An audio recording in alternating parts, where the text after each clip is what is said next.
Australia की मशरकी इलाकों में 3 रोज में 6 माह के बराबर बारिश हुई, जिसने तबाही मचा दी। रिकॉर्ड तोड़ सैलाब से 4 अफराद हलाक हो गए, घर कीचड़ से भर गए, सड़कें बह गईं। 50,000 अफराद बेयारो मददगार इमदाद के मुंतजिर हैं।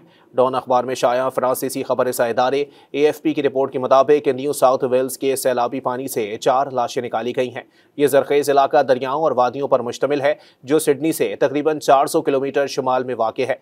जुम्मे के रोज़ पानी कुछ हद तक कम हुआ तो रेस्क्यू टीमों ने सफाई के बड़े ऑपरेशन का आगाज़ किया और नुकसानात का जायजा लेना शुरू किया।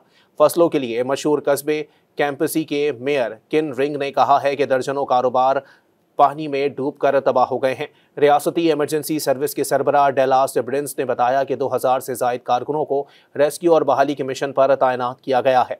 50,000 अफराद अब भी फंसे हुए हैं और इमदाद के मुंतज़िर हैं। सैलाबी सूरत हाल की वजह से लोग घरों और हाईवे के पुलों पर चढ़ गए ताकि हेलीकॉप्टर्स उन्हें वहाँ से निकाल सकें। वज़ीर आज़म एंथोनी एल्बनेज़े ने जुम्मे के रोज़ आफतज़दा इलाकों के दौरे किए। उन्होंने कहा कि बुनियादी ढांचे को बहुत नुकसान पहुंचा और सबको मिलकर इस बड़ी आफत से निपटना होगा।